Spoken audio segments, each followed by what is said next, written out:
Hi everyone, and welcome to Screams After Midnight, the weekly horror discussion and podcast in which we talk about horror films from the past and the present, sometimes new, sometimes old. This week we're going to talk about a fairly recent one because the sequel's coming out next week, and that is Sinister. Today I'm joined with Connor instead of Tim, because Tim actually made plans when we cancelled the recording of this show, and then we uncancelled it, and in that time period he decided to make plans with his social life, which he has. Luckily, no one else. So jealous. Yeah, no one else here has that, so we were all free still to record, so that's great. So Connor's here, Child. Yes, because I have no social life, so I'm always available to fill in. and Joseph's here. I have a child, no social life from that. Yeah, the kid's always just off camera, just sleeping. No, he's upstairs. He's sleeping. The dog's in the room too, so hopefully no disturbances. Oh, great. Oh, so that's a smooth show. And from the land of leprechauns and pots of gold and green beer, it's Back in the Kevin. hood. And I've just been in. I'm just going to stay in for the next 3 weeks until the visit comes out. I have to basically prepare myself for the masterpiece. The masterpiece that is. You gave Sunshine a 5 out of 10. You're like really harsh compared to anyone I know when it comes to ratings, and then you're like, oh, The Visit. I'll let you know a secret. The M in M. Night Shyamalan means masterpiece. That's it. Yes. I really hope this is just some character that you have created. Oh god. I refuse to believe this. Okay, so we're talking about Sinister. So just a bit of info on the movie before we get into it. Sinister is directed by Scott Derrickson, who is a lot more sort of in the news recently because he's going to direct Doctor Strange, so everyone's talking about him. But this was his sort of first big movie, and came out in 2012, so it's a couple of years old. Derrickson co-wrote it with C. Robert Cargill, and it stars Ethan Hawke and a bunch of other people in his family. Not Ethan Hawke's family, as his family in the movie. But as always, guys, full spoilers for the film that we're going to be talking about. So spoilers for Sinister, this is your warning, the point of no return. If you care about spoilers, then goodbye. Although, in my opinion, it shouldn't matter that much because, I'm going to be honest, this is the second time I watched this and my scores went down by a couple of digits. I don't really like this movie all that much anymore. You used to? I wasn't like a big fan of it. Like It was a little meh. It was, yeah, like I liked parts of it. And while I still kind of like those parts, the parts that I didn't like were a lot more tedious this time. I'm pretty sure I can name the parts you like. I'm pretty sure I'm about to list off the parts you didn't. I wrote down some stuff. Well, oh good, oh notes. Oh, we're getting really professional now. But we're going to go to Connor first of all, and Guess first. That sounds good. because you actually spent money on the Blu-ray I did. rather than streaming it online. So I'm going to ask you first of all, do you feel like it was money well spent? Just about, but only because it was cheap. If I'd paid any more, probably not. It felt very by the numbers. Just everything felt like exactly what was going to happen, and there was never anything particularly good. Or really, nothing felt creatively inspired. Yeah. Just, especially, I didn't do anything research beforehand, so I had no idea what it was really about. And then when when it opens with him talking about like past cases, I was really hoping. I thought it was just going to be a straight up like serial killer case, like over the decades. Do you know, it's funny you say that, because to me, I really wished for a lot of the film that it wasn't supernatural. That's what I was just about to say, and Because- I really wish it hadn't gone that route. It could have been so much better. Because, I mean, let's talk about what I like then, since we're sort of touching on it anyway. I love the snuff films, right? Which sounds like It's a a really really... good part. Because Yeah. that's a really weird thing to say, but see when he finds the snuff films and he's sitting watching them and it's like really horrible things, I'm like, this is good, this is interesting, I'm cool with this. This is intriguing, this is, kind of, it's disturbing. You're sort of feeling a little bit like crawling under your skin because it's really nasty shit, and, I like that it affects him. He's like immediately swigging like whiskey because he can't deal with it either. Just because he does this for a living doesn't mean he's immune to it. I like that. If I was going to say I like something else, at least when it does go supernatural, I do like the mythology they set up for Bagul. I think it's out of place in this movie, but I at least think it could make a good movie. And I'll get to what I mean by that. Good franchise, possibly. Yeah, possibly. But I'll get to what I mean exactly by that when we start talking about the horror stuff. But no, the snuff films are good. So let's talk about snuff films because Did you notice their titles? I noticed. They were all named a little innocently. Pool party, Yeah. lawn work, hanging out in the backyard. I noticed a couple. I didn't see all of them, but yeah, I noticed. Yeah, because the last one at the end's house painting or something like that. Kevin, what did I mean? We've got an idea of what us three think. Kevin, what did you think overall of the film? It actually started off pretty good because I mean, like at the very first shot, because it was just like a film cell with like the victims hanging from the tree. I thought it was pretty cool, but later on it just sort of became, like Connor said, by the numbers, formulaic. You know, didn't really do anything special. The ending sort of interested me a bit. I sort of perked up a bit at the end, but just in between that, I think it was, it relied too heavily on sort of jump scares, and if not jump scares, sort of anticlimactic scares. I would agree that the jump scares in this are pretty shit because they are literally just faces jumping out of the camera for no And loud reason noises. other than They don't Especially even scare the protagonist, just the audience. yeah. Especially at the end, where like the very final shot is Mr. Bagel or whatever his name is. He jumps out at the camera, and it just felt really, really cheap. I really hate that last shot. I think there's the shot that's right before it where it's him walking away with the girl, is it? Like, Yeah, and that's I a good wish last that had shot. just been the last shot. Just why did they Yeah. give that extra 10 seconds at the end? So many horror films feel the need to do that. They feel the need to add on this extra shot at the end just for a jump scare, and it's just like, go away. You're actually just because even the film's good, like Unfriended, which I'm sure we'll cover at some point in this show.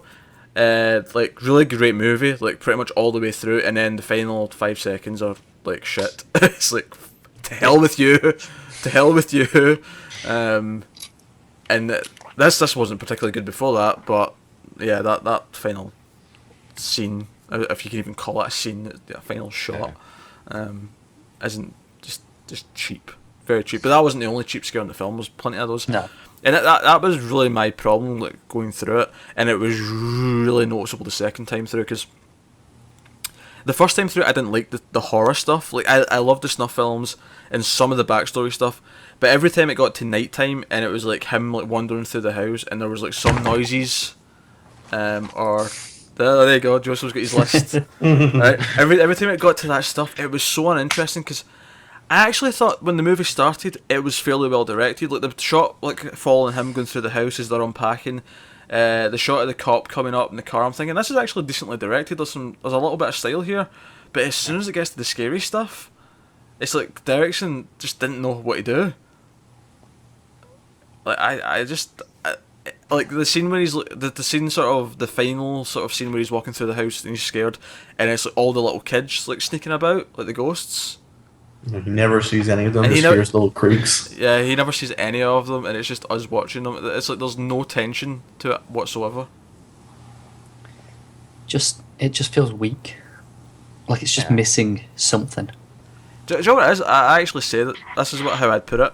The backstory in the snuff films, which is essentially the backstory as well, are great and they're great ideas. The actual plot of the movie in present day is nothing. Yeah. Who's got the weird noises? Because it ain't me. Is somebody playing a snuff film in the background? It's not mine. Someone's killing a dog just off to the side of Kevin, apparently.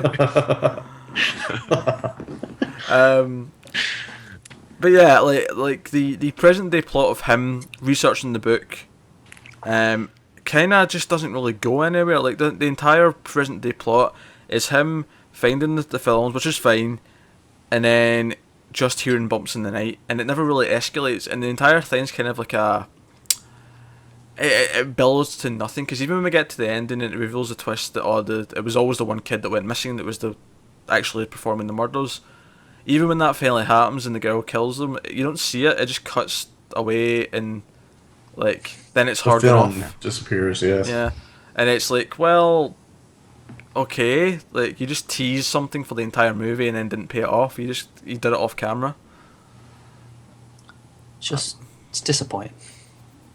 Yeah, I don't know. The entire present day story just felt like it was underdeveloped, undercooked, and not really structured properly as a movie. Because that was the other thing; it was overlong for the story that was presented here. It was almost 2 hours long. That should have been 80 minutes tops with what they had. Maybe 90 if they wanted to give us a couple of extra snuff films. I'd have been alright with that. But like I said, the main problem I had, that more so in the second time, was at least in the first time I was thinking, oh, maybe the scary stuff's building to something cool at the end. You know, maybe this is all going to be worth it when we get to the reveals and what's really going on. And it doesn't. So the second time through, when I know it's not building to anything that's interesting, it's actually worse. I was actually just really, really bored through a lot of those scenes. And when it got to the end, I was just kind of like, well, That was a film. I guess it was. I mean, it was better than Fantastic Four, but I mean, that's about as... Calling that a movie would be a compliment. Yeah, so... It's a shame. It's a shame, because there's some nice ideas, but...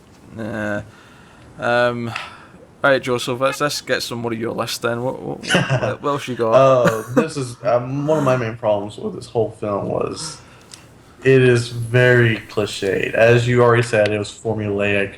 Yeah. But I was this was my second time as well. The first time, I didn't have many positive feelings anyways. I was bored the first time.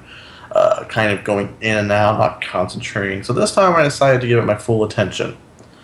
As soon as they arrive, it's a new town, they're moving into a new house, positive outlook on the future. I have good feeling about this. Well, one of them knows the actual history of the house, won't let anyone else know. They're warned to leave. Goes up in the attic, finds something in the attic. Whenever the paranormal starts to happen, he starts exploring the house at night. No matter how much noise he makes, no one comes out to see him until this episode is over. Till everything is finished. Then they come out to see him. He consults an expert on the occult. Kingpin from Daredevil. The villain starts appearing in the film and the photos when no one saw him previously. And starts just researching things into the past, finally decides to leave, and that's when everything goes to hell. Yeah. Yep, that's it. That's a lot of cliches. That's the film. I'll say that the villain at least looks cool. Yeah, he had a good design. I liked it. He's got a nice No. face. Well, maybe nice isn't the word, but you know what I mean. Like, he's got a cool mask. Did you like the makeup for the children? The decaying makeup? No, I actually thought the children were really cheesy. Did you notice they only know, did the face? I thought. I thought that the Mr. Bagul, I thought he looked quite cheesy and quite corny. I don't know. I didn't like his character I design. know. I was fine with his character design, and I actually, like I say, I felt out of place with this movie because I feel like I wanted this not to be supernatural. But if it was going to be a supernatural movie about Bagul, I'd be down with that because I actually think some of the backstory that the researcher did tells me. Pagan deity. Yeah, so the deity, they eat their children, he'd lure the kids away. I'm like, this sounds like a good premise for a villain, you know, in a horror movie, but I not with the snuff films. And I know they tie it in later because it's like the whole idea that he says that people who see the images of him are like then entranced by him, Possessed. and he takes them in through the images, and so film's obviously the next natural step in that. But I don't know, the whole Great. the snuff film thing to me makes me want it to be a non-supernatural thing. It makes me want to have like a serial killer who's just been doing this, or at least passing down a mantle. That's you know? what I thought it was going to be at first, and I Yeah. was excited for that. And then it got supernatural, and my interest just faded. Yeah, it was actually, I had the same feeling with remember the original Jeepers Creepers? Yes. Yeah. I actually see for the first like 20 minutes I was really liking that movie when I just thought it was a really creepy guy. But as soon as it became clear it was a monster, I was like, okay, I'm out. Fucking out. Yeah. Although I quite enjoyed the first Jeepers Creepers. I don't know. Just I don't know. It's one of those things where I've chosen not to watch it again because I've since discovered who the director is and what he was in prison for.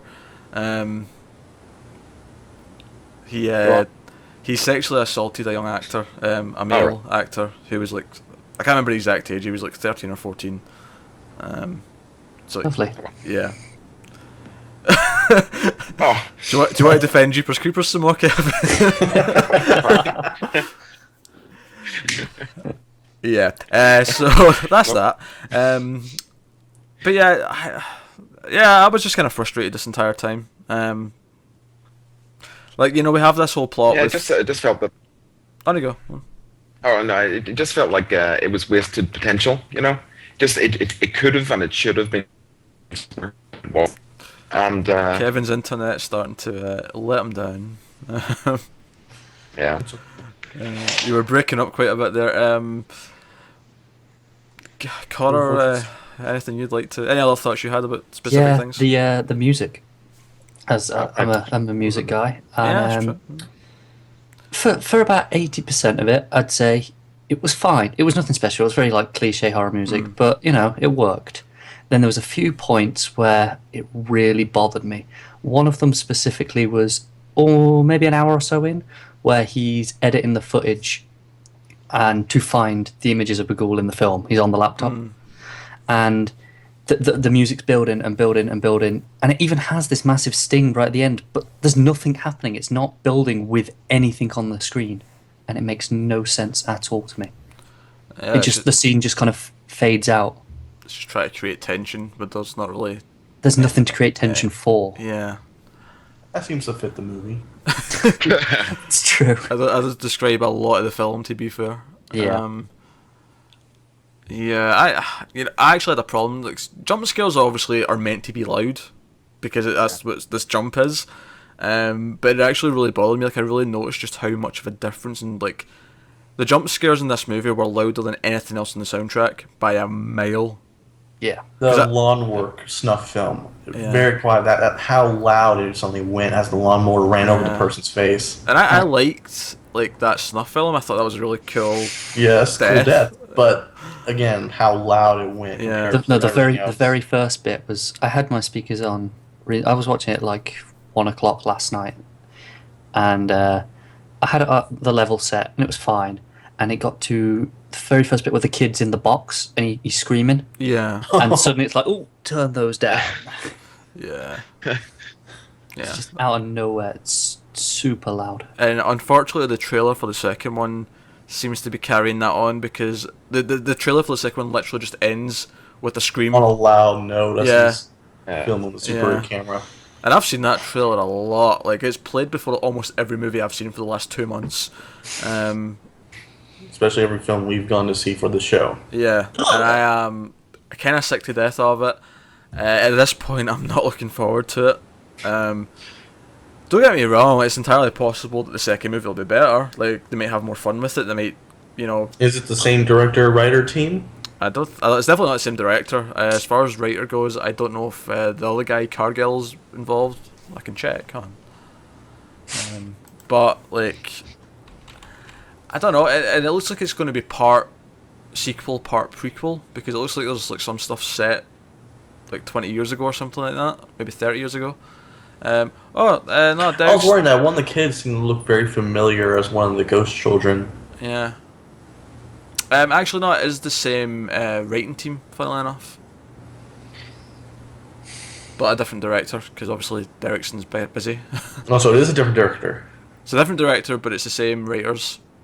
Maybe it'll still be cliched, but maybe we'll have a little bit more substance. If they play up with the mythology and with maybe even a director who tries something to do something different with it, it could be alright. I always say with horror, the script can be trash, but if you get a director who understands how to make things scary, it can actually be a really entertaining film. Yeah. Nothing special happens in Halloween.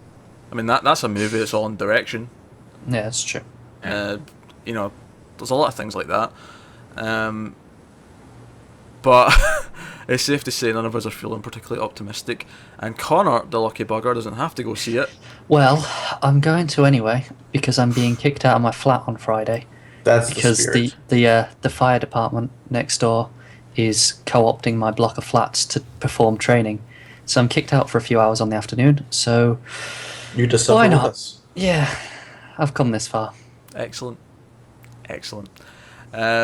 Maybe I can duck out. Take Atticus to the zoo. No, sorry, Joseph, but you're a Prime member. You have to go see Sinister 2. Kevin can have the day off. Can I have the visit off? No. Oh, can I leave? Can I? I'm. Jesus had his doubters. Jesus Your had his doubters. internet is going to kick you out before you. Yeah, I know. But actually, another point I want to bring up: did anyone else think the deputy guy was really felt out of place? Like he felt like he should be in a comedy. Snakes Yeah. don't have legs. I know that scene really That bothered me. line cracked me up. Scorpions have legs, but not as big as squirrels. Do you know, like, and I know like Insidious had like the comic relief characters, but I felt like Insidious Played to that. deliberately shifted its tone, so you knew we were in like comedy section now. Like it felt like there were so much comedy that you could sort of tell, and you felt like there was a shift. In this, it just felt like this guy walked out of another movie and was like Probably really Insidious. not even Insidious. I love Insidious. Like, Insidious is a great movie. He's going to be in the sequel, though. The cop. Is he? Yes. Oh God. Oh. Yeah, I saw him on IMDb. Yeah, he's returning. He's the one. Oh yeah, I've just seen it now. Ex deputy so and so. Has he got a name yet? No, he's still deputy so and so. I mean, now that I'm thinking about it, a dumb cop is kind of another horror cliche. Yeah. Yeah. In fact, It was just another cliche. I would almost complain that the sheriff who wants him out of the town's a really big cliche as well. But at least in this one, he has a reason to. That was Fred Thompson, though. I'm willing to give Yeah. Fred Thompson a break. Well, not to be fair, sometimes there's not even a reason. I mean, I watched Squirm a couple of months ago, and the sheriff wants rid of the kid that's moved out of the town for like no reason. There's like no reason given. He just wants him to go away. It's weird. He just looks at him and goes, "You're a troublemaker." Why? At least in this one, you understand that he's written these books that make cops look bad, so you get it. You get it. In Kentucky Blood, such a play on words for In Cold Blood. They weren't even original enough to come up with a original title for Oh, his yeah, true he crime actually- novel. Yeah. He references In Cold Blood. He says, "This could be my In Cold Blood." He had In Kentucky Blood. Yeah. Oh God. Has anyone else got anything they want to touch on? Any? Yes, looking online, other reviews, this seems to be very loved. I don't see how. Yeah. I keep seeing people list this as one of their favorite horror films. Well, People if it saying they've helps, never been scared of one before until this one. The two. You know how the Blu-ray box art always pick the best reviews, and that sometimes you can tell the film quality by who they've picked. Yeah. I don't know if anyone can see who they've got there. I don't know if that's too No, small. I can't. Nah, we can't make out Okay. text underneath. It's the Daily Mirror and the Daily Mail. And US yeah, guy, I don't that should get should that. tell it. Basically, that's just like two newspapers, tabloids. Yeah. So, like the Inquirer? Um, If that. Like, Well, they could have picked Nuts and Zoo. You know. looking on the bright side there, Kevin. I'll be honest, I'd probably trust them more than these. They could have gone the Pixels route and had the director's quote. Oh, they could have done what happened in the Gallows trailer and just not given that Oh, yeah. source. Just like Just- amazing, 5 stars, best film ever. no, he said it. Oh, I'm so glad I got to miss that one. Oh god, Oh, Jesus. All right, I think we're in the realm of wrapping this up then. So, Kevin, how many snuff films out of 10 would you give Sinister? like I said, it was very formulaic, very by the books. It didn't really do anything original. It was very sort of jump scary. It wasn't very good. It wasn't very fun. Although Ethan Hawke was very good in his role. I thought he played. Yeah, he's a good actor. Yeah. Yeah. I'll give it 6 snuff films out of 10. More than Sunshine? You like this more than Richard Awad's Sunshine? Yeah. Well, they're two different films. They're two different, completely different types of films. I can't really. Just you're such a dick, Kevin. That's all. You're such a dick. All right, Connor. How many snuff films out of 10? Well, I feel like I'm being generous, but it had some good moments, like the snuff films, and a lot of it wasn't decidedly bad. So I'll give it a very average 5.5. Okay, Joseph. Bring that splice down. How many snuff reels out of 10? Well, I'm still wondering what bills Ethan Hawke had to pay that he chose this film. So, there were 5 snuff films. I kind of wanted to give 1 point for each snuff film, but I'm going to deduct 1 for all the cliches. 4 snuff films out of 10. 4.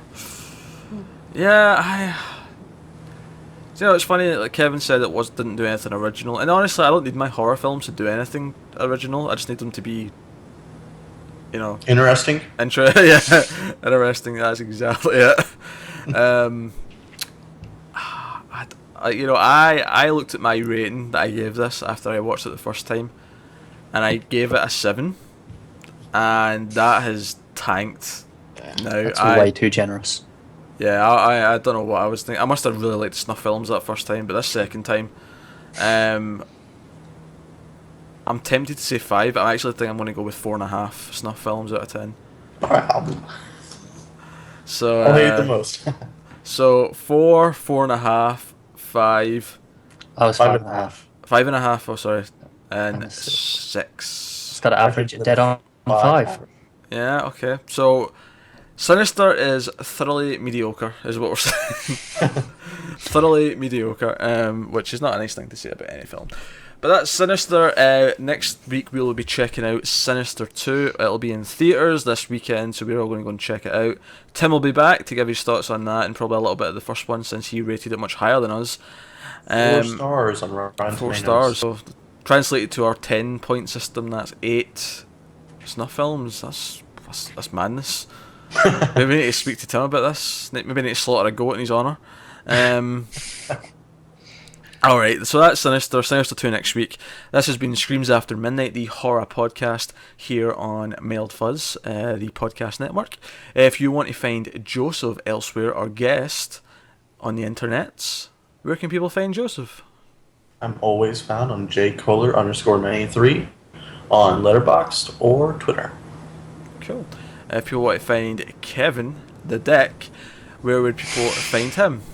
Well, first, I don't actually care about the quality of Sinister 2 because I know that September is when I'll have You'll have my redemption. I'll have redemption, and so will M Night, and you'll all be in your words. I can't wait to see everyone, all the I'm other gonna guys. Just check hate what airfare is to Ireland right now. I might have to stop in Atlanta, but I can probably make it. But you can find me. This character, it has to be a character you've created. It's madness. proving that once for all he is not a real person. Finish your plugs, Kevin. You can find me on Letterboxd at MomoGuy123 and Twitter at MomoGuy123. Connor, where can people find you? Okay, you can find me here on the Wild Fuzz Network hosting the 1080-bit gaming podcast with Peter and some of the other guys. Right. That was aimed at Kevin and not me. All right. Also, get me on So- Twitter. As Kevin has said, we will be visiting the cinema in September for M. Night Shyamalan's The Visit. You'll be visiting it more than once. Well, fuck. Well, Okay. Even for free, I wouldn't see Maybe him to more than boycott once. it. Jesus Christ. Right, okay. You can find me on Twitter, Tumblr, Instagram, and what's the other one? Letterboxd. All at Wibble89, nice and simple. You can also find me on other shows here on the Mellow Fuzz Network, such as the Movies Podcast, 1.21 gigawatts, the TV Podcast, almost cancelled, and the new Buffy the Vampire Slayer podcast, The Slayer Revisited, which the first episode will be going up this week, in which we review every single episode of Buffy and Angel in order. What was that we said about social lives in the beginning of this episode? Yeah. I make no illusions. No illusions. I think I might join in. I've never seen Buffy, so I think I'll watch one episode a week. Yeah, you should do that. That's the whole plan. Is you watch the episodes every week as they come out. The first episode though is the first 2 episodes of the show because it's a 2-parter. Oh, right. So you can tell it though. We've made it really simple for people to follow. If you look at the episode title, the episode title for the first episode of The Slayer Revisited is The Slayer Revisited 101/102. So you can tell right there. Yeah. Season 1, episodes 1 and 2. Nice and simple. So that's coming out this coming Friday, so check that out if you're into that show. Or if you're not into that show, give it a try. Watch it along, you can listen to our thoughts on a weekly basis. But that's us, guys, for this week on Screams After Midnight. Thanks for watching or listening, as always. Do please rate, subscribe, and comment and all that stuff. Give us likes and thumbs up and 5 stars on iTunes, on YouTube, Stitcher, wherever. And keep watching the scary movies, guys. We will see you next week.